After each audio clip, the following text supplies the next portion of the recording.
இனிமே கண்ணை மூடிட்டு கடலை எண்ணெய் வாங்கலாம். ஏன்னா மந்த்ரா கடலை எண்ணெய் இதயத்தின் தயாரிப்பு. கடலூர் ஸ்ரீமுஷ்ணம் அடுத்த பக்ரிமானியம் கிராமத்தைச் சேர்ந்தவர் கோமதி, வயது 43.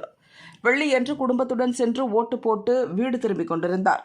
அப்போது அவர்களை பின்தொடர்ந்து வந்த கும்பல் தகராறில் ஈடுபட்டனர். அந்த கும்பலைச் சேர்ந்த அருள், மணி, பாண்டியன், ரவி, ராஜா, கலைமணி, தர்மராஜ் ஆகியோர் கோமதி குடும்பத்தினர் மீது கொலைவெறி தாக்குதல் நடத்தினர். கோமதி, அவரது கணவர் ஜெயக்குமார் உட்பட குடும்பத்தினர் படுகாயமடைந்தனர். ஹாஸ்பிட்டலில் அட்மிட் செய்யப்பட்ட கோமதி இறந்தார். கோமதி மாற்றுக் கட்சிக்கு ஓட்டு போட்டதால் வாக்குவாதம் ஏற்பட்டு இந்த கொலை நடந்ததாகவும் தகவல் பரவியது. ஸ்ரீமுஷ்ணம் போலீசார் தனிப்படை அமைத்து கொலையாளிகளை தேடி வருகின்றனர். இந்த சம்பவத்துக்கு பாரதிய ஜனதா மாநில தலைவர் அண்ணாமலை கண்டனம் தெரிவித்துள்ளார். தங்கள் கூட்டணிக்கு வாக்களிக்கவில்லை என்பதற்காக திமுகவினர் இந்த பாதக செயலை செய்திருப்பதாக செய்திகள் வெளியாகியிருக்கின்றன. இந்த குற்ற சம்பவத்தில் ஈடுபட்ட திமுகவினரை இன்னும் திமுக அரசு கைது செய்ததாக தெரியவில்லை. அடிப்படை உரிமையான வாக்களிக்கும் உரிமையை கூட தங்கள் விருப்பப்படித்தான் நடத்த வேண்டும் என்ற திமுகவின் சர்வாதிகார போக்கு ஜனநாயகத்துக்கு மிகுந்த ஆபத்தானது.